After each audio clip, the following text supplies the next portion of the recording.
Welcome to another story made by Oracle 1. Nathan staggered out of the hospital room, the sterile scent of antiseptic and sterile white walls seeping into his memories like a nightmare half-remembered. His chest ached faintly beneath the bandages, but the dull pain was nothing compared to the dread that had been growing inside him ever since the surgery. The doctors said everything went well. His heart valve replaced, his life saved. But Nathan felt as if the real surgery had only just begun. Something inside him was awake, something alien taking hold, something that should not be there. That night, when the lights were low and the house settled into an unnatural silence, Nathan noticed the first strange sensation. A mild itch radiated through his chest where the bandages had been removed.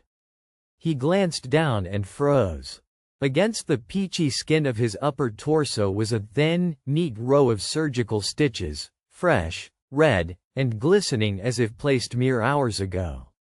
He hadn't gone back to the hospital. Nobody had touched him since the day of his discharge. Yet the stitches were there, taut and precise, cutting his skin without pain but visible enough to unsettle him.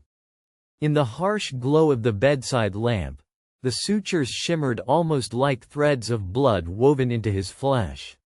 He reached out with a trembling hand, but the instant he touched the skin, the stitches stiffened and tightened. A cold seeped through his veins, and a quiet pulse thrummed in the wound's core. Nathan recoiled, his heart pounding as the stitching pulled gently under his fingertips, as if alive. Sleep came reluctantly, disturbed by dreams of threadworm creatures burrowing just beneath his skin, reshaping him from within. When dawn broke, the stitches were gone. His flesh was smooth again, as if nothing had happened. But each night followed the same maddening cycle. For the first week, Nathan was convinced the sight of the stitches was some hallucination, a side effect of the anesthesia or medication. He even showed the scars to his doctor during his follow-up, but the wounds had healed perfectly, no new incisions, no signs of thread under the skin. His wife, Laura, noticed his pale, gaunt face and worry in his eyes, but he told her only half the truth. He feared she might think he was losing his mind. "It's just nerves," he said one morning over coffee, gripping the cup so tightly the knuckles whitened. "I'm overthinking it." But at night, when the house grew eerily quiet, the stitches returned, appearing longer and more complex as days went by. By the 10th night, besides the chest, a second set of stitches appeared, this time horizontally across his neck, tight and unnerving. The delicate cuts hummed faintly, like something alive beneath the skin, digesting or constructing. The feeling of being watched from inside himself was maddening. Nathan tried to scratch at the stitches off before dawn, but his fingers met only taut skin. The suture material wasn't thread. It was as if the skin itself had woven closed with something unnatural. The wounds were stitched from within, and resistant to all attempts at removal. The paranoia grew. Nathan avoided mirrors because the reflection showed more than his own face. Late one night, fatigued and desperate, he caught his reflection in the hallway mirror and screamed. His torso, cheeks, and arms were mapped with strange stitch lines, thin patterns reminiscent of some ancient rune or cruel embroidery sewn beneath his skin. His eyes, already dark from sleeplessness, glinted with something alien, and his lips curled into a smile that didn't belong. He stumbled back, clawing his own body until he bled, but the wounds healed almost immediately when he collapsed. His vision blurred, but in his fractured mind, he heard voices whispering in an indecipherable language, as if the threads sang a secret hymnal inside him. Haunted and exhausted, Nathan sought answers online, looking for similar cases. Stories whispered of cursed surgical practices, of medical mistakes so terrible they blurred into the occult. Some spoke of the stitch maker, a malignant entity said to haunt hospitals, an invisible parasite weaving into patients to claim their bodies for some dark purpose. He tried to contact the hospital, but the staff there knew nothing. No records were found of any complications. His surgeon dismissed concerns as psychosomatic. Nathan's desperation deepened. One evening, as a storm raged outside, the stitching began to glow faintly, emitting thin tendrils of crimson light under his skin that crept like veins of fire. He tore off his shirt and examined himself in the mirror, but couldn't see the source of the light, only feel its warmth and pressure moving rhythmically against his ribs and neck. Then came the dreams. Visions of a cold basement chamber where a figure in stained surgical scrubs hovered above a massive table, stitching the invisible into flesh. Its face was shrouded in shadow, but its hands were graceless, grotesque, fingers seeming to twist and split like roots growing beneath skin. Nathan learnt the language of thread. It was not meant to heal. It was a curse, an ancient pattern, a sigil that rewrote cellular structure itself. Every dawn, the stitches vanished, leaving his body smooth, but his mind frayed further. He spoke less, ate less, and felt as if he were no longer truly in control, his limbs twitching with alien intention.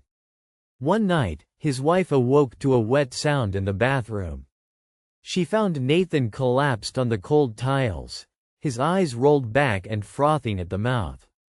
Threads of blood oozed from his mouth and nostrils. The lines on his neck pulsated under thin, translucent skin stretched taut. "Help me," he whimpered softly, voice cracking as foreign syllables slipped out, words not his own. Laura called an ambulance, but the paramedics could do nothing. Nathan's heart rate was slowing, faintly echoing the irregular thrum he'd felt inside himself. Emergency surgery was planned immediately. The hospital doors shut behind him, and Nathan felt the familiar chill of sterile corridors closing in. But this time, as the nurses prepped him, the stitches returned before the anesthesia even touched him. They split open across his abdomen like volcanic fissures, and the skin between them writhed unnervingly. In the operating theater, the surgeon gasped, eyes wide behind her mask. What is this?" she stammered, peering at Nathan's chest with bright lights shining directly into the grotesque lattice. The incisions were not humanly possible.